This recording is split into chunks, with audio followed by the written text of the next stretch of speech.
On February 26, 1936, a radical faction within the Imperial Japanese Army, Kodoha, launched a coup in Tokyo.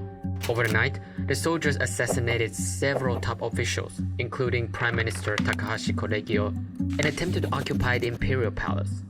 The coup failed, but it was the final straw that would eventually turn Japan from this to this.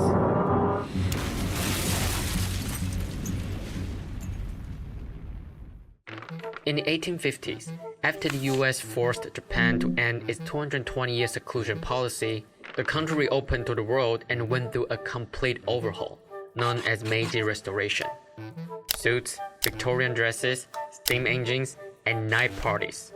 This government-led Westernization swept across Japan. But what also came along was new ideologies from Europe. One of them was social Darwinism. The logic was pretty simple. In a world where Western powers could control and exploit the weak, Japan either rose to a dominant force in the Far East or risked being wiped out from the map. But internally, the calls for societal freedom and democracy were shaking the legitimacy of the emperor. In response, the Japanese ruling class began pushing extreme nationalism and patriotism, which deified the emperor and diverted internal opposition toward external enemies. Japan began flexing its military muscle abroad, first defeating the Chinese Empire, then annexing Taiwan and the Korean Peninsula. In the Russo-Japanese War in 1905, Japan became the first industrialized Asian country to topple a European imperial power.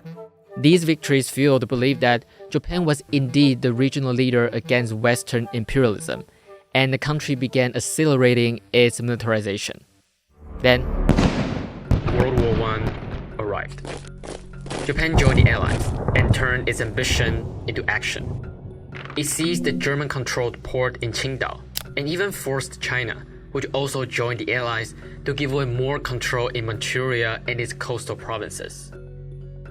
This aggressive expansion put the Western powers on alert. After the war, the US brought Japan into the Nine-Power Treaty, which affirmed the territorial integrity of China. And in the 1922 Washington Naval Treaty, the Japanese government agreed to cap its battleship capacity to 60% of the US fleet. These compromises enraged many Japanese militarists because after years of indoctrination, they saw these treaties were designed to undermine the Japanese empire.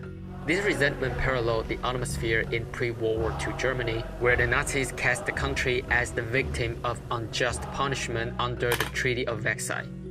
As fascism and militarism went mainstream, the Japanese cabinet increasingly lost its grip over the military.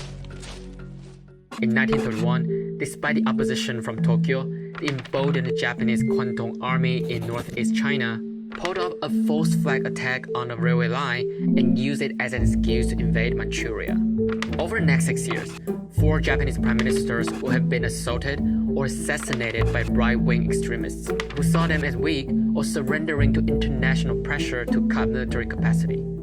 One book from that period, written by Ishiwata Kanji, the commander who staged the 1931 railroad attack, gave a glimpse to the worldview shared by many Japanese militarists.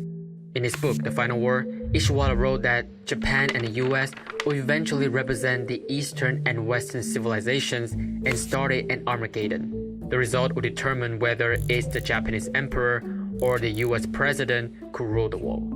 His Excellency Mr. Matsuoka, delegate of Japan, who gave the impression to the Chinese that they had been exonerated from all responsibility.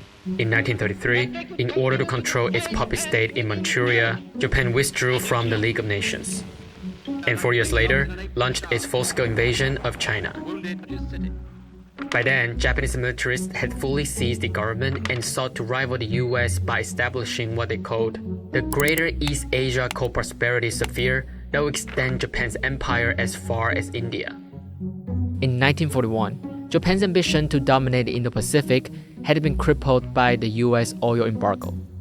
And the rest is history. Japan's surprise attack on Pearl Harbor in Hawaii brought America into the Second World War, and eventually, the 2 atomic bombs that would pulverize Japan's short-lived imperial dream.